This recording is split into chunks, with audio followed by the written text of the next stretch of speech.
We are at the Movenpick Hotel. The breeze, we can feel it, right? You can feel the breeze, right, sis? Absolutely. Absolutely. We're here on Ghana soil. Lauren, this is your first time in Ghana. Yes. She is the queen of green. Yes, Madame Vegan, everything green she Ah! loves. But you're a very powerful person. I'm grateful to thank you. You're very powerful. You've worked with some amazing people. Slipping in the Grammys. I'm just mentioning the Grammys as one of the things. But Lauren, you are amazing. Thank you. So are you. Thank you, sis. Thank you. Reflections, absolutely. Tell us about the journey to Ghana so far. My journey to Ghana has been amazing. Even the flight over. Sometimes the long flights can be a bit intense, but I was so excited to get here. And honestly, every day has been full of just so much healing Wow. because we've been going to the slave dungeons. We've been really understanding the history of Ghana and how it relates to the African American ancestry and just unfolding and unpacking all of that, but then, enjoying meeting beautiful, amazing people like yourselves and tasting the beautiful food. The food is amazing. I cannot wait to learn how to make some of it. Yes. So it's been amazing. And just everyone that I've met has been a pleasure. So it's been What great. was your perception of Africa before you came to Ghana? Well, I've been to Africa before. I came in 2012 with my clients, Serena and Venus Williams.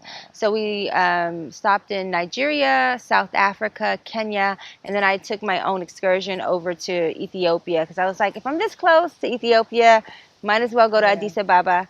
So I spent a month with friends. I have friends in Ethiopia, so I stayed there for about a month and it was incredible. My vision was like, especially like in Ethiopia, which was, you know, it was very underdeveloped. And I thought, all my friends, I'm from DC, so there's such a huge Ethiopian community who's super wealthy, and so I was just like, we got to come on, we got to do some things. So I'm excited to come back to Africa and do a tour. I want to do a culinary arts tour, especially here in Ghana is one of the major places I want to come. So, but yeah, I've always thought that and knew that the motherland was like the richest of all of the countries, and that it was missing us. Yeah, definitely. Yeah. I And we agree. were missing you Absolutely. all. Absolutely. I mean, growing up, were you told about Africa? How was your upbringing like? And, did you always feel that connection with Africa? So very interesting. So my family is from Guyana. My mom's side is Guyanese. Her father is Madras Indian and her mother is Chinese and Amerindian Indian. Wow. So it's a very big mix. I grew up in a household eating lots of curry, lots of Asian influenced food. So it was like I grew up eating fusion food, and then my father's side is my dad is from Brooklyn, New York. And his mother is African American. His father is Native American and Cuban. Wow. So there's so many mixes happening. So I've been culturally aware of a lot, but I did not have a huge connection to Africa because it was just. I had friends who were African, but I didn't know about the food. I didn't know about the culture, and I really feel like, when I went to Africa in 2012 is when I learned the Azanto. I learned about Afrobeat and all of those things. And it was still untapped in America. Yeah. A lot of people were not hip to how dope Africa is, how amazing and how diverse it is. And so I got a taste of it when I came and I was like, listen, it's so rich here, the style. I mean, look at this outfit. Yeah. You've been dripping in gorgeous outfits since I've seen you, and everyone is just, oh, thank you. Since I've been here, and the kindness, the hearts of people and the love is just really unmatched. Yeah. But yeah, growing up, I didn't have a whole lot of knowledge about it. Okay. So what do you think that our brothers and sisters in the US are missing out on? You know, the people that are still not inclined and in tuned to Africa. They just don't, some of them don't really want to know anything about Africa. You know what? That's interesting because I don't know anyone now that's not ready to come to Africa. Like everyone is ready to come to Ghana. My Wow. client Stevie Wonder is like, "Yeah, I'm moving to Ghana." I was like, "Well, I'm going to Ghana next week." I'm going before you. I'm like, you know, and but for those people who are sitting on the fence or who might just be um, just completely oblivious to how amazing Africa is, I would say you need to travel more. Yeah. I would say it's so important to remember your connection to Africa because I don't care who you are, I don't care what country you're from, it all leads back to Africa, you know, Absolutely. and so it's important that we come back and really put our feet on this soil and honor where we truly come from, where the root is, because if we don't know our root, then we won't be able to flourish into who we really are and what we can really be. So I say, and plus, come on, it's fabulous. Yeah. You know, the food is amazing, the people, you get some rhythm Yeah, and absolutely. some flavor. And I think that everyone needs to come. I totally agree with you. Everybody needs to come. Following on from the year of return, 400 years on, we really need our brothers and sisters back because there's a lot of opportunities. As you know, Africa is still developing. I'm Yes. sure out of the countries that you've been to, you can see some opportunities there, right? Major opportunities. And I feel like because we're so disconnected, we don't understand how important it is for us to bring what we've learned and what we've developed within ourselves and bring it back to where we're from. You know what I mean? I feel like that we need each other. Yeah. You know, we really, really need each other on so many levels. We need each other's love. We Yeah. need each other's joy. We need each other's intelligence and dialogue. All of that will build Africa up because really there's no reason why it should be underdeveloped because everyone has taken from Africa. Yeah. It's time for everyone to come and give back to Africa in a major way. Not no little, no, majorly, abundantly. Wow. You know, generously. That is my wish. Absolutely. And that's what I'm going to do. I can't think about, I can't, you know, I can encourage people to, but, and I will, it's, you know, I'm committed to that, but I know what I can do. And I'm like, if it starts with me, then I know that I'm going to give generously, even to the people I'm surrounded by, the people who are helping me. So many people have helped to make my trip possible. Yeah. And I feel like it's so important to let them know how much I appreciate them. Absolutely. How has it been? You know, I've seen a couple of posts of you in Ghana. Obviously, I've traveled with you to some of the places. What has the response been from your friends in America and the world?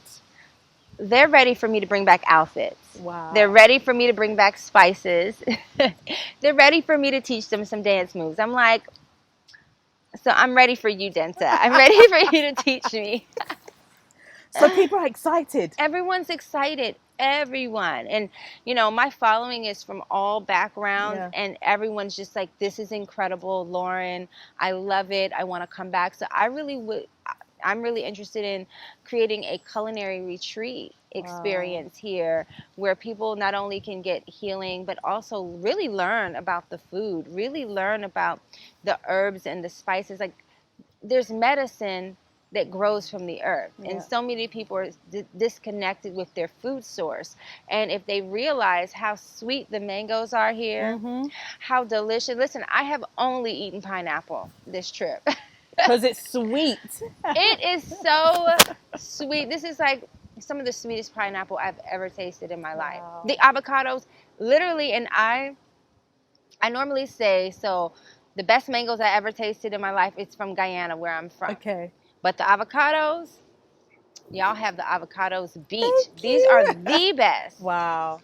The best avocados I've ever had in my life. Wow. Period. That's so. Period. Listen, period. Come for the avocados. Yeah. Avocados, come and eat avocados in Ghana. We're going to go for a short commercial break. When we come back, I'm going to be talking about why she is the queen of green. You know, how that all started, how she's managed to work with the likes of Common, Stevie Wonder, Serena Williams, etc., etc. The list goes on. We'll be back after the commercial break. Imperial Homes Ghana and Great Britain has carved a niche for itself within the real estate industry as the premier provider of luxury homes in Ghana and England, with a mission to provide safe, good value, modern housing and personalized estate management services to its clients and customers. All our homes meet the Lifetime Home Standard, as well as the highest standards of engineering excellence, safety, environmental sustainability, and cost efficiency. Imperial Homes, a signature of luxury. Gourmet card welcomes you to the land of gold, Ghana. The Gourmet card is a unique loyalty card which gives you the opportunity to enjoy discounts of up to 40% on goods and services. You enjoy discounts of the best of hotels, amazing restaurants, beauty lounges, spas, health centers, fashion houses, and shopping centers in Ghana. The Gourmet card can also be used as a prepaid Visa card with Access Bank, our partners, offering you conveniences on all payment platforms. Applications is safe, secure, and valuable. Call us or WhatsApp us on 0245 156 705. Visit www.gourmetdiaspora.com. Gourmet card, the best discount card in Ghana. So how has it been like being the Queen of Green and working with the likes of Serena Williams, who I love? You know what? My journey started at 16 years old. That's when I started my first business. Wow. And I decided that because I grew up in Washington, D.C., at the time it was the murder capital. And I lived in a food desert, so it's a place that doesn't have access to real foods. There's no mangoes and, there's just corner stores with poisonous foods, right? And so this is what we ate for breakfast, lunch, dinner. It was, this is what we had access to. And I don't know if you're familiar with the history of, like, in the 80s, crack cocaine hit very strong, and it really destroyed a lot of our communities. So because I grew up in the remnants of, it was like a war zone, everything was in disarray. I decided that I was going to do something about it. And so I started within. I said, well, what do people do every day, that really makes an impact on their lives? And it's eating. Yeah. What you eat is what you become. What you eat literally becomes a part of every cell in your body. And so I decided to, first and foremost, learn how to eat healthier. And Queen Afua, my spiritual mother, was one of my biggest influences. I read her book, Heal Thyself, in a day. And then the next day I became 100% raw foodist. So that's a person who doesn't eat anything cooked above 118 degrees. I was very extreme. I only ate like fruits and vegetables and nuts. I didn't eat even rice, or I just ate just all raw foods. Believe it or not, I learned how to make these simple ingredients. I made pies, I made raw burgers, I made breads, I made all these things using seeds and nuts and fruits and vegetables. Wow. And I started selling them in front of Howard University, their business school specifically. So that was your first business? It was that my you're talking first about? business. Wow. I was making $2,000 a week at 16 years old by selling my raw foods in front of Howard. I would go into the different businesses and I'd ask them, would you like to buy this? And I got all of the produce that I would use to make it from a health food store I volunteered at. So I didn't even, it was all profit for me because they were just giving me, because I would volunteer and then I would take it and I'd make it into whatever they gave me. I'd create something from it, and people started to talk about it. And that's how I got my first millionaire client, helping Who was that? He's now my godfather, Lord Pharaoh Amun Ra. Wow. I have a bottle of Egyptian magic for you as well, which is his product. So amazing for your skin. But he had cancer. Within 6 months, he had no more cancer in his body. We changed what he was eating. We saved each other's lives in so many ways. It's like he I was already on the path of eating raw foods and spirituality and everything. And then he really helped me become a master manifester by giving me knowledge and information on how to create the life that I wanted to live, using what I have, using my mind, using my words, using my feelings, using all of those things that I didn't have to go out there and, I decided to change what I was thinking, change how I was speaking, change how I was seeing things, and my whole life changed. So, yeah, that was at 18. And But before that, Lauren, were you having, I don't know, eczema? I mean, what made no. you just want to break away from eating the junk that was you were surrounded by? So to get a little, and sometimes when people ask me this, they don't ever expect my answer. So I was stabbed in my head at 16 years old and almost died. So when I said I lived in a war zone, I had 13 friends be shot and killed or stabbed in 1 year. And this is just 1 year. There were many others from gun violence. They were all under 18. These are all my friends. So the violence was so bad in DC. And the drugs, the violence, it was just terrible. So I was stabbed in my head and I almost died at 16 years old.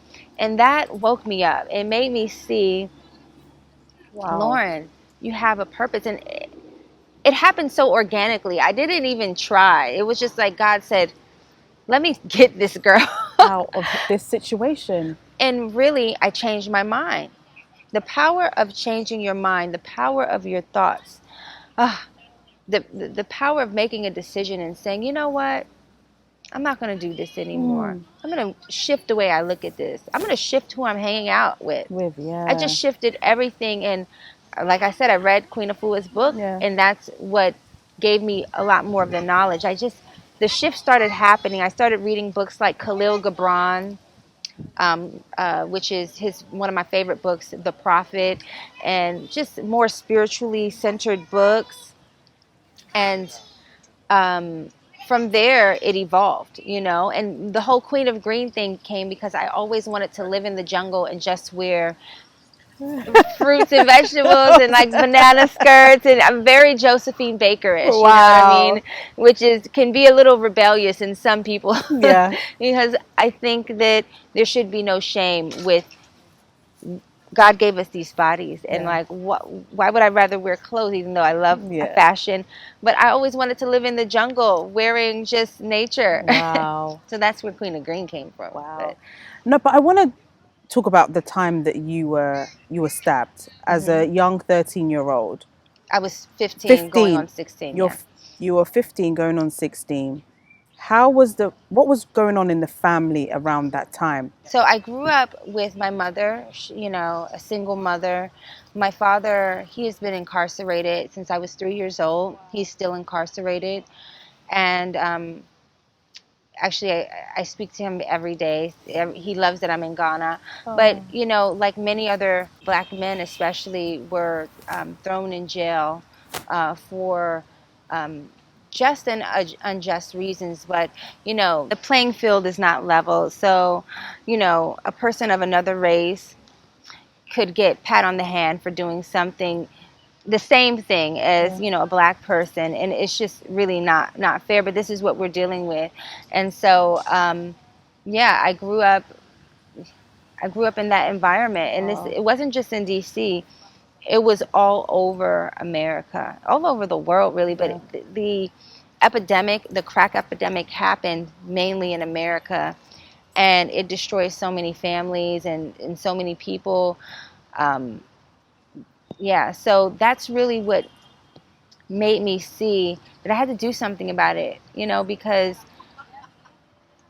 we were being attacked on all levels. From what we were eating poisonous foods. We were listening to music that was low frequency. We were watching low frequency images on the television. Yeah. We were in low frequency environments. A lot of the people in our families, for me, I was blessed. My mom was great, but a lot of people had experienced people who were doing drugs in the family and stuff like that. So all of that compounds on you. Yeah. You have to walk to school seeing drug addicts and people getting shot and running from, I mean, that was horrible. So that was the life that I was living. And then I looked at it from that standpoint, and then I decided to shift my perspective and look at it as an opportunity to shift things, right? So I was like, okay, well, I'm gonna do something about it. And I started my business, and it went Earning well $2,000 a week at 16 years at old. 16 years old. Incredible. And then what happened after that? So much. So much happened after that, but I ended up experiencing, gosh, I became a teenage mother. So at 18, I had my son. I experienced a very abusive relationship. Wow. It was horrible, but I also learned to look at things from a higher note, because how you look at things, it makes a difference. You know what I mean? I could look at life as being a victim, but there's no power in that. You know, so I looked at life as, how can I be victorious in whatever comes to me? So it really activated the healer within me on another level.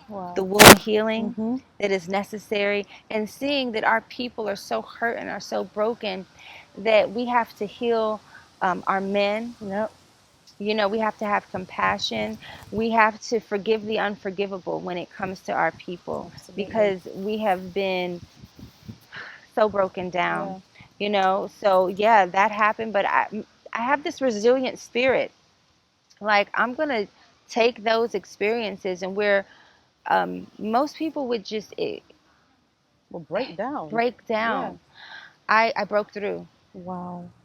It wasn't easy. I went and lived in a metaphysical monastery in the Ozark Mountains of Arkansas, where you don't speak at all, with monks and nuns. But How long did you do that for? I did it twice, so a total about 6 months. Wow. No speaking. But I needed that silence. You know, when you get quiet and still enough, God can speak to you. Wow. I allowed that to just wash off of me. So that I can come back anew. And after the monastery is when I met my first millionaire client, my godfather. So like miracles. I came back to the city within that first month. Miracles were happening. I met my godfather. He shifted my whole life. He's Mr.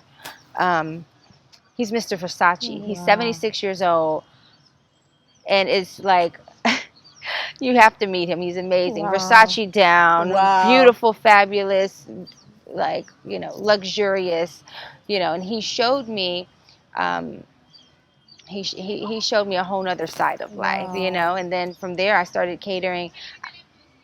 I catered the Oscars, Grammys, AMAs. But how that happened was I learned to set my attention. So I said, I want to cater the Oscars. I want to do these things. And it just... Within a month, I moved to LA, and that first month of me being in LA, I was catering the Oscars. I didn't know how it was going to happen. I didn't go there trying to do it. It happened to me. They came looking for you. It came to me. I was like, oh, wait. I called my mom, like, I'm in the bathroom at the Oscars. Wow. That's how the power of really the spoken word, and aligning your word with your thoughts, with your feelings together to manifest and to bring forth. It's so powerful. My life has been a miracle. I mean, how did you feel when you got a call from the office of Michelle Obama? Listen, it was an email. Okay. And I looked at the email and I said, is that me? Are they emailing me? The fact, and then... So funny, because my boyfriend at the time was like, I want to come. So I like emailed back. I was like, can I have a plus one? They were like, non-transferable invitation. I was like, sorry, babe, this is just for me. But and then to speak at the White House, and then to work with the administration and represent in that way and help children. I helped to get the Healthy School Lunch Act passed nationwide. Wow. So where we were, our children were being fed prison grade food since I was in school. Prison grade food, we shifted that, and now there are salad bars, there's smoothies, there's healthier food in the schools. So yeah, that was next level. I was like, hey Michelle, hey girl, no. How does it make you feel when you get call ups from all of these amazing people that inspire us? Every client that I've had, I've never looked for. They've Wow. all come to me, from Serena, Venus, Common, all of them, Wow. Stevie Wonder. To get a call randomly from Stevie Wonder, I was Wow. just like, Hello? like what, or India Irie, or Common, or Serena Williams, and they're on your other line. You're like, Wow. wow, okay, this is On speed dial. interesting, Yes. and then to work with them. I mean, I lived and traveled with Serena for over 3 years. Wow. I helped to bring her to world number one. And the thing about it is that she's doing the work, but changing what you're eating makes a huge difference. When I started with her, she was ranked 165 in the world, because she had just recovered from an injury. Yeah. And she just wasn't in the best of health at the moment.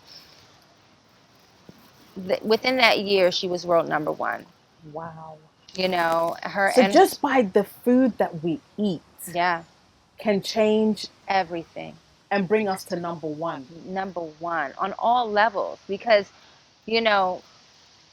physically, yeah, it gives you more energy, you're healthier, but then mentally, it clears that fog. You're getting enough oxygen to your brain to think, to Wow. process, to receive the spiritual downloads that you need. So it's not just physical, but mental, spiritual, all of those things shift when you change what you're eating, and it's just consuming on all levels. So I say that, for one, our body is mostly water. And water, there's a study that was done on water and how sounds, how even thoughts and intentions can change the molecular structure of water. And because we're mostly water, this is the same for us. So sounds, words, intentions, all of that can shift our entire molecular structure. So it's what you're consuming on all levels. Your thoughts are impacting your entire water system, your words, all of those things. So honestly, that's what I offer to my clients. It's not just food. It's a total life shift. Wow. Yeah. Total life shift. So what made you write the book, Eat Yourself Sexy? I love that. Thank you. You know what? I said the people need to know how important eating healthy is. And I wanted to translate to folks who might not ever eat vegan, or even who aren't eating their vegetables. I was trying to make it fun and healthy and sexy and translatable. So that's why I did it. I said, I have to get this out. I have 3 books. I have a children's book as well. That I wrote with my nonprofit. I had 180 youth in one of my programs, the Summer Youth Employment Program, and we wrote the book together. Wow. But yeah, I plan on writing more books. I feel like people need to know how important this is, and how easy it is, and how fun it can be. It doesn't have to be like a drag. It can be delicious, it could be fun, and it could be sexy. Yeah. But sometimes people say, being a vegan is so expensive. Oh, trying to, it's easier to actually get fast food out because it's cheaper. But when you look at the flip side of what you're saying, you would have a sound mind. You'll be more healthier. You'll be more spiritually inclined.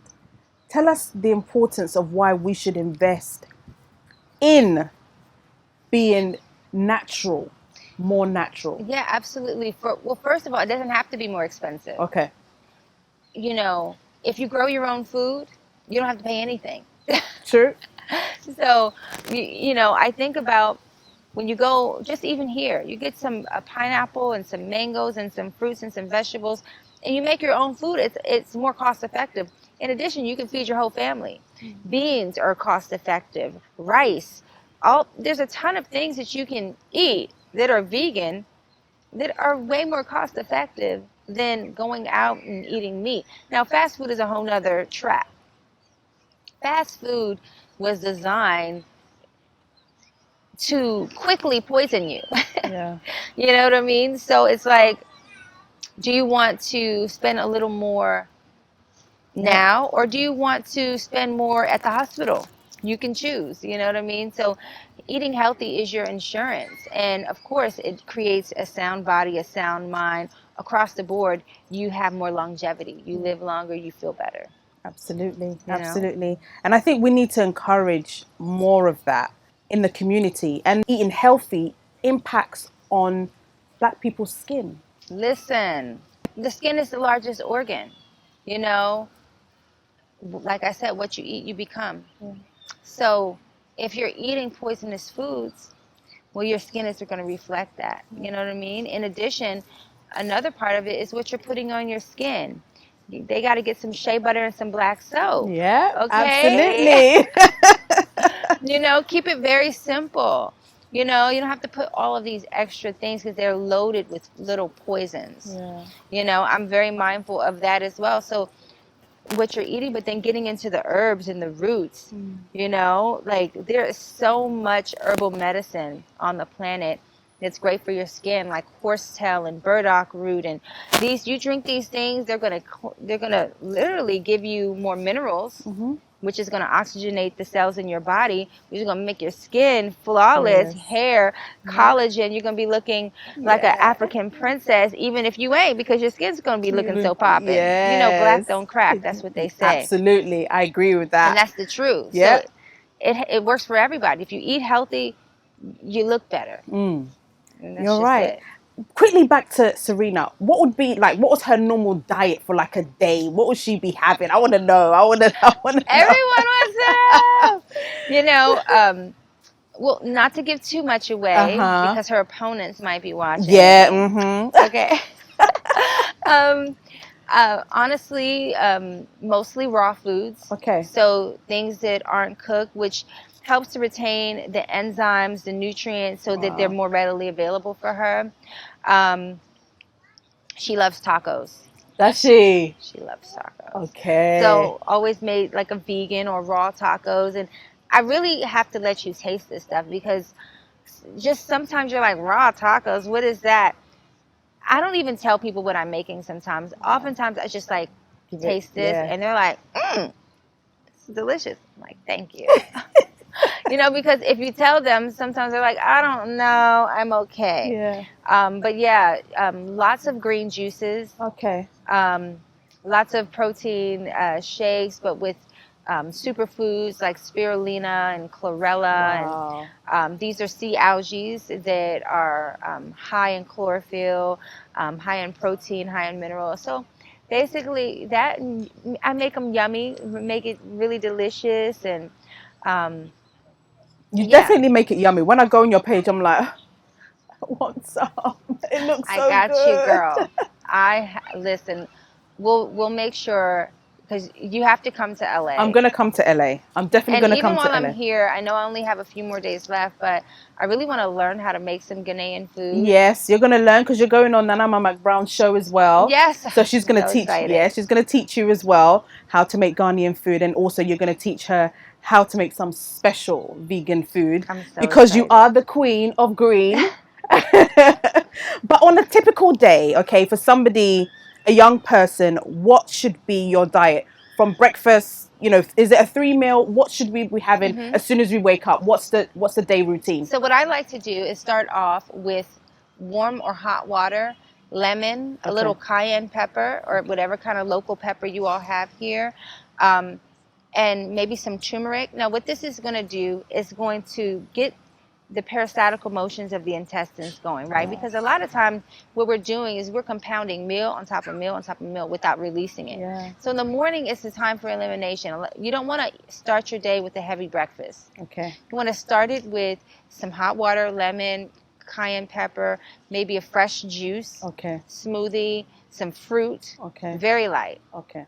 You know, because you're literally breaking fast from not eating all night. all night. Okay. So you don't want to jump in with, you know, Wache or yeah, kenke yes. or fufu. See, I don't even know what those things are, but I'm Heavy like, no, I food. don't think you want to start with that. You know, see, in America, it's like pancakes and sausage and Yeah. bacon, and it's like, no, no, no, Okay. no. Eat light, eat Okay. very, like I said, fruit, smoothie, water, Okay. and then progress into your heavier meals. And I would say, whatever you're eating, make sure that there's a lot of greens on your plate. Okay. Avocado goes a long way. Okay. I love quinoa, but any kind of grain, I prefer a black rice or a red rice or a quinoa. But then any, a grain is good. A bean, add a little bean in there. I love nuts. Toast up some nuts, or you can do different things with nuts. I make, believe it or not, I make meat out of nuts. So I take the nuts, I ground them up, I season them, and sometimes I dehydrate them, form them in different ways, and it's so good. Maybe I'll make that on the show. It's Yes. so good. Oh my God. Maybe I'll make a taco Yeah. moment. Maybe I'll make Serena's Grand Slamming tacos. Yes. Should I do? I think I'm Yeah, gonna do that. let's do that. But you definitely want to make sure that you're eating, balanced. You're getting enough protein, you're getting enough greens, you're getting colorful fruits and vegetables on your plate. That's the main key. Eat the rainbow. Eat. And you all don't miss that. You eat colorful foods. Yeah. Make sure that there's some live foods on your plate. There's some raw greens, a salad, some tomatoes, all of those things are going to help with your digestion. They're going to make you feel better, lighter. And then dinner, basically the same thing. I like to eat dinner when the sun is out, or like eat my heaviest meal when the sun is out, because the sun will help to digest it. So basically repeat lunch for dinner, and it doesn't have to be the same thing. Well, I don't know the times have changed because so I don't even know what time we are, because in LA I'm like, In LA, what time would it be? I would say, the sun is starting to go down like around 7, 8-ish. That's a fine time to do your dinner. And then an hour later, have some tea. Have a nice mint or ginger tea or chamomile tea to help to digest. And, then start, you don't have to go to bed, obviously, but I wouldn't have anything else, unless No you have kebabs. No. Kebab is like meat kebabs. Girl, we're going 20. We're going to join the 21-day. You all hear this? We're saying this now for the show. Densa is going to do 21 days vegan with me. I'm gonna do it. Are you going to do it? I'm gonna do it. Come on, pinky swear. I'm gonna do it. I'm gonna do it, Queen of Green. Thank you so much for joining me on this show. Absolutely. Before we go, I wanted to present you. So I just launched my very first knife collection. Wow. Called the Queen Collection, and we sold out already. What? We sold out in 7 days, and so I wanted to present you with your very own Queen Collection knife. Let me show you. Wow. It's very sharp. Wow. Very sharp. Oh, looks sharp. Wow. Queen Collection. Oh, this is lovely. Can you guys see it? Amazing. So it's a Damascus steel. It's a Japanese style knife. I like Japanese knives because they're lighter, as opposed to a European style knife that can be a little heavy. And this is light. Yeah, chop up the exactly. Okay.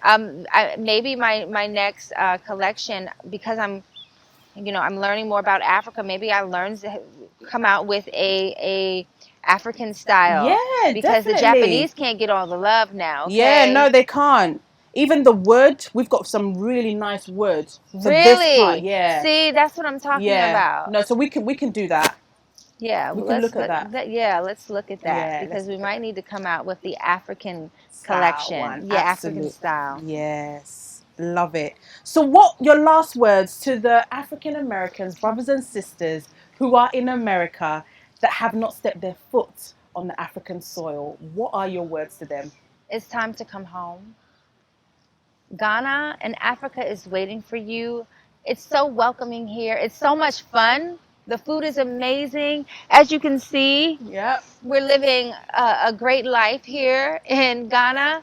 And honestly, the hospitality is unmatched. The people are so beautiful. The people are you. So come home.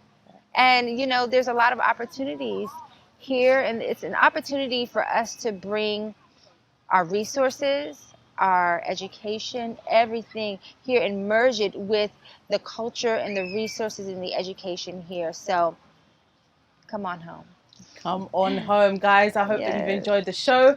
It's been a pleasure. For me, what I've learned is that positive thinking. When you say it and you feel it and you mean it and you think it and you dream it, it can come true. She's a testimony of that. Listen, guys, follow that. Follow your intuition, follow your dreams, say it, believe it, and it will come true. Hope you've enjoyed the show. See you all next week. Bye bye.